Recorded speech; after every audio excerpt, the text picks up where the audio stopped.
So, last night on Smackdown, John Cena faced R-Truth. The match didn't go too long, I'm assuming. I didn't get to watch it. I'll have to watch it later on demand. Um, but that's not what people are going to be talking about. What they're going to be talking about is what happened afterwards. Now, we were always hoping that we'd get another pipe bomb down the line by somebody. And we sort of got that in AEW when CM Punk was there. You know, he would kind of do a pipe bomb, miniature pipe bomb, if you will, and then others like MJF and, Eddie Kingston, you know, they would basically drop their own little pipe bombs, if you will, in retaliation with Punk. But when he came back to WWE, we were wondering who's going to do the same thing, and the closest we've got so far since his return has been Seth Rollins, Drew McIntyre, and I think that's about it. But we haven't gotten anybody else until now. And that's what happened last night on SmackDown when John Cena, wrestling his first match and potentially his last match, or only match on SmackDown, for the rest of the year. His first match on SmackDown in 3 years. John Cena, basically, after putting Punk through a table, because Punk came out to I guess, aid R-Truth or get at Cena, and Cena caught him and put him into an AA, through the table. Cena then got onto the, I would say right, upper right turnbuckle, if you will, on the upper right side. Basically, it's on this side. It's like this here is the bottom right. Over here is the upper right. And Cena got on top of it and basically did something that, obviously I will say he probably had to talk things over with Punk. Punk with it's early when I'm doing this. I do apologize. It's about 7:05 a.m. on this Saturday. But like I said, he probably talked this over with Punk before he went out and did it. But basically, he sat on the top turnbuckle, and he delivered his own interpretation 14 years later of what CM Punk did in 2011. We all know that basically around this time frame, CM Punk sat on the stage ramp on Monday Night Raw. Basically, I think the go-home show, one of the go-home shows to Money in the Bank that year, and he delivered a pipe bomb. And from what he said in his documentary, he was, basically told, hey, here's a mic, go say what you want to say, because they weren't sure whether or not he was going to stick around. And the storyline, had they gone through with it, was that he was going to take the WWE Championship away from WWE. And he was going to place it in his fridge at home, which he did, but then he was also going to go to other territories, other promotions, and defend the championship. Well, they had to basically rectify that by creating a new WWE Championship. Well, in story, the actual WWE Champion is out parading around with their belt, defending it at all these different promotions. But that didn't happen because, of course, 11 days later, he resigned, he came back, and he ended up becoming Undisputed Champion for a brief moment. At SummerSlam before Alberto Del Rio cashed in. But to get to the point though, on that Monday Night Raw, basically I think the go-home version, or the go-home edition to Money in the Bank, which I think it was, I know it was around that time frame, like I said, he delivered a pipe bomb. He basically got everything as they told him to, or they said he could do. He got a lot of things off his chest, he got a lot of things off his chest. He talked about, how the company would be, that even when Vince is gone, he mentioned Ring of Honor, he mentioned Colt Cabana, you name it. He just went to town, and it got to a point that they actually had to cut his mic, whether that was scripted or not. But a lot of people would say it wasn't scripted. It was actually legit, but still they had to. But it got to a point they had to cut his mic because he was, I think, going a little overboard, more than they expected. But anyway, last night, 14 years later, John Cena, and again, I'm sure he talked it over with Punk in the back, retaliated, I should say, with his own pipe bomb. He sat in that corner and he just let loose. He just let loose on Punk. He just, kind of almost, I wouldn't say word for word, but put his own little spin on Punk's pipe bomb with his own interpretation. He shouted out, wrestlers that are no longer with the company or potentially could be with the company in the future. He shouted out Claudio Castagnoli, formerly Cesaro. He shouted out Nick Nemeth, formerly Dolph Ziggler. He shouted out Matt Cardona, formerly Zack Ryder. Now, a lot of people have interpreted that as him kind of, I guess you could say in a legal way, shouting out not those actual people, but because their names and initials match up with certain other individuals that Punk had been in contact with in the past and had had issues with in the past. People like, with Claudio, they say his Claudio Castagnoli, the two C's at the beginning of his first and last name. A lot of people interpret that to be, John Cena calling out Colt Cabana. Matt Cardona. People would interpret that because he has the same first name as Matt Jackson. Nick Nemeth. He has the same first name as Nick Jackson. Some are interpreting it like that, if you will. And that might be true. There might be some truth to that. We're not really sure. But some would say it's also the reason Claudio got called out and everything by name is because he's a close friend of John's. And so is Matt, and so is, in a way, Nick Nemeth. These are people that John has worked with, has developed close friendships with, but they're no longer with the company. And all he was doing was shouting out to them, just like, CM Punk had shouted out to Colt Cabana that night, because Colt Cabana at one point was part of WWE as Scotty Goldman. The point I'm getting at here, is John Cena, like I said, he just went to town. He said he doesn't hate Punk, he actually likes Punk, and everything. He respects him. And that he's probably the only friend Punk has in that locker room, because no matter where Punk's gone, he doesn't have any friends. He even mentions that, Punk can, say he's this and that when he's not. That he's nothing more than a BS artist, if you know what I mean. He's a BS artist, a bullshit artist, if you will. He's, basically someone that says he's the voice of the voiceless, but in fact he's not anymore. He's a millionaire. He can say he's anti-corporate, but he is corporate. He is Mr. He can say he's anti-TKO, but he is Mr. TKO. Basically John just, like I said, let loose and everything and all that, basically calling Punk out for everything that, he, says he stands for, and basically being repetitive in that nature. And, again, the response, the reaction everybody's been having online about it is like, whoa, I can't believe John's saying this. I can't believe he's, doing this and all that. And then John basically says at the end as he's leaving the ring, hey, USA, I don't need the extra you can keep, he basically tells USA, hey, you can keep the extra 2 minutes and all that. I don't need them, because like Elvis, the fucking champ has left the building. But yeah, that this pipe bomb, if you will, by John, the Cena bomb, if you will, it's got people talking, because again, it was almost, I wouldn't say word for word, but it was almost a close interpretation of what Phil Brooks, CM Punk had said 14 years ago. And I know this is something that, let's be honest, people have been waiting for. They've been waiting for someone, unlike a Seth Rollins, unlike a Drew McIntyre, that's going to step up and basically call, Punk out on what he says, on what he claims.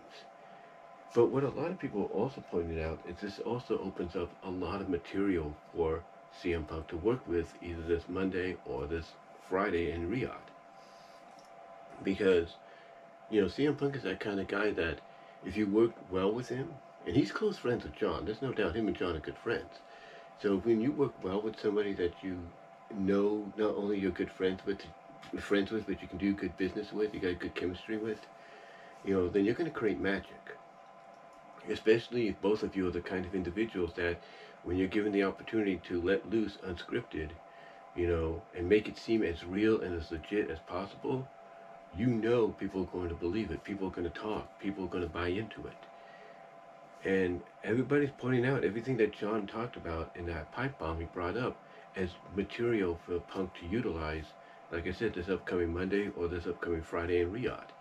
Because basically what this does, it allows Punk and John to work that magic and Punk to come up with something that basically when he lets loose in response, it's going to be like, is this guy finally doing what a lot of people accused him of doing? He's going to walk that razor's edge.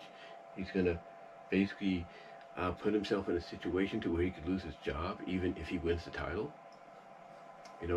That's possibly what we could be looking at. But it would be done in such a believable way that you're going to buy into it. You're going to believe it. You're going to wonder. You're going to be checking the dirt sheets and everything. So yeah, I'll admit the pipe bomb, the Cena bomb as I call it, that John did last night at the end of Smackdown, I thought was good. Nice response 14 years later, nice interpretation of Punk's pipe bomb from 14 years ago. So great job on Cena's part. Great job for letting him do this. Great job, great job to WWE, I should say, for letting him do this. And we'll see what Punk's response is, but I got a feeling if you think Punk has dropped pipe bombs before, look out. Punk's going to drop a nuclear bomb in response. Guaranteed it. Guarantee it. And don't be surprised.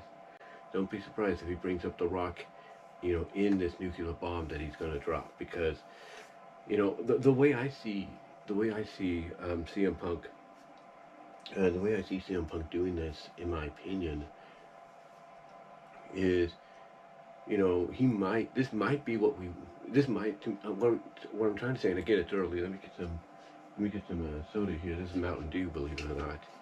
Ordered some pizza last night from Mountain Mike's and got 4 2-liters. Got Mountain Dew, got Pepsi, got root beer, and got Dr. Pepper. But anyway, like I said, the response he's going to give is going to be like, it's going to take the pipe bomb he did and blow it out of the water. That's what people are going to be expecting, because he's going to, if they allow him, and I think they will because he's working with John, he's going to go nuclear.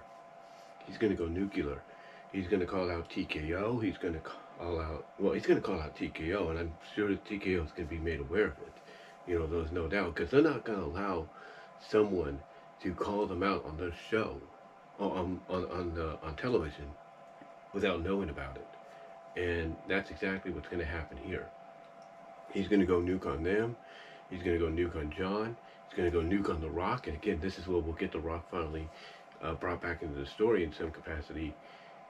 But I think the reason I feel this could be that nuclear bomb he's going to drop is because he's the kind of person that if you trust him professionally, he's going to drop real truths. He's going to drop real legit facts on you. Not just on the person he's working with, but on the entire audience. And one of those facts one of these facts, and I was thinking about this last night, one of those facts I think he'll probably bring up is that John, John says he's a bullshitter, he's a fraud, he's a con artist. Well, guess what? So is John. And so is this whole 17-time deal. Because what I'm thinking he's going to do is he's going to call John out on saying, hey, I'm the greatest of all time. I got the record and everything. But then he's going to point out, but then he might, and again, this is what I'm looking forward to, if they allow him to do it. He could point out, actually, you're not the record holder. Ric Flair's still the record holder, because his actual title reign, his actual reign as as world champion is not 16, it's 21.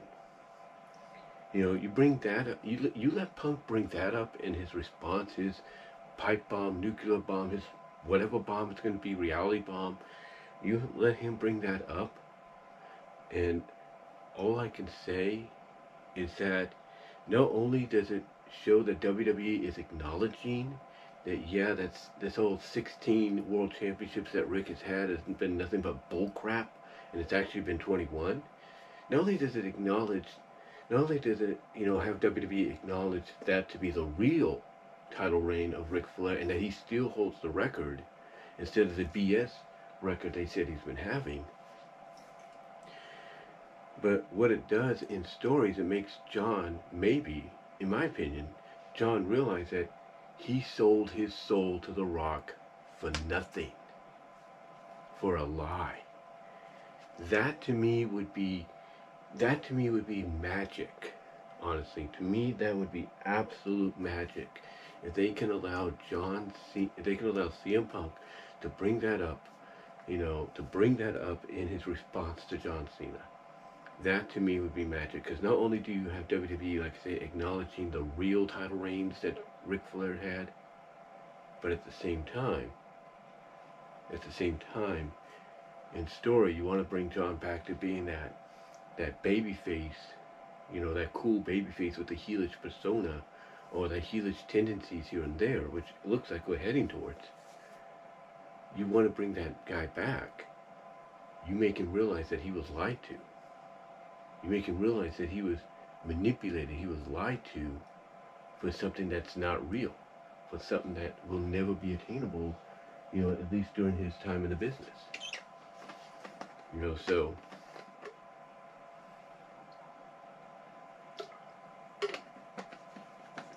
So to me, I think that would be a great thing to see. And you can do a lot more. You can have him call out TKO, but even explain why he chose to come back to WWE now that they're run by TKO, despite his differences or how he feels about corporate entities and everything running wrestling. You can have him, take a shot at his old, you can have him take a shot at his old stomping ground before coming back AEW, and say that the reason he came back here is because unlike where he was before and everything, at least here it's ran by people that are professional. They know what they're doing, unlike where he was before, which is run by nothing but a bunch of marks. You can have him do something like that.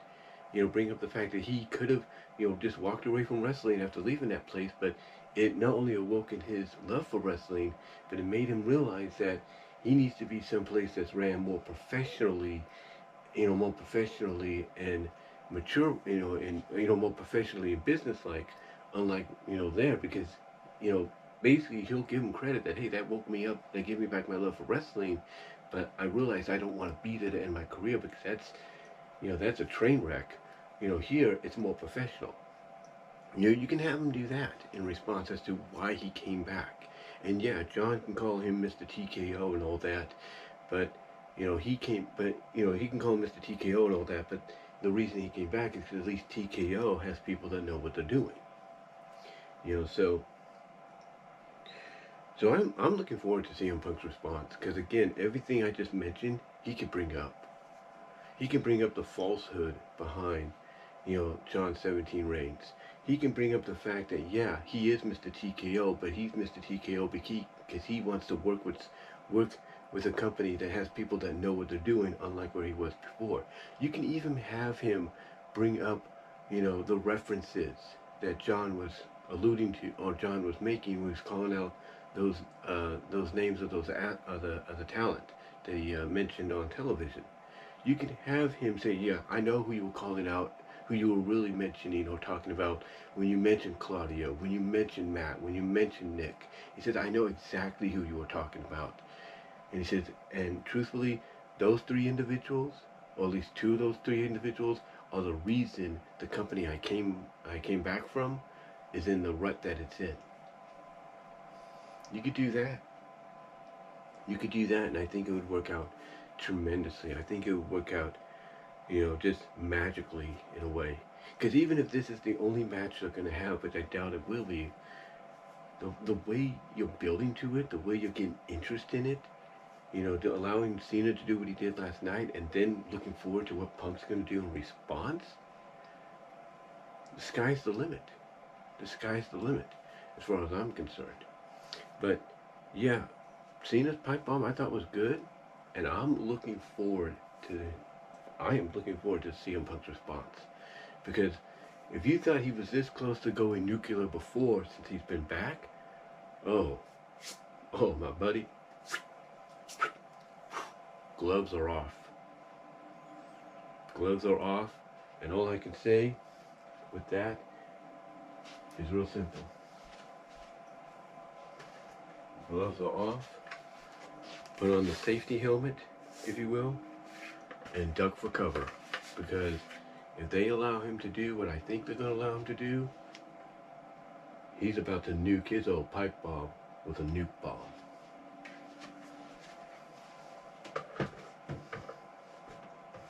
And that's a fact. That's a fact. But let me know what your guys' thoughts are. What do you think CM Punk is going to say in response? Do you agree with some of the things I believe he could end up saying in response to what I think is going to be his nuclear bomb? Let me know. And also, how did you feel about the Cena pipe bomb? If you feel the Cena bomb he did last night on Smackdown, did you enjoy it? Do you feel it could have been done sooner and all that? Let me know. Let me know in the comment section as well as the live chat. Don't forget to like the video, ring the bell for notification, subscribe to the channel.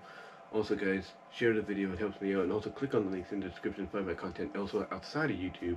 It helps me out tremendously. But guys, give me your thoughts on the Cena pipe bomb, and what do you expect out of Punk's response in his own, as I would look at it, nuclear bomb. Excuse me. What are you looking forward to when it comes to that? And until then, I'll talk to y'all later.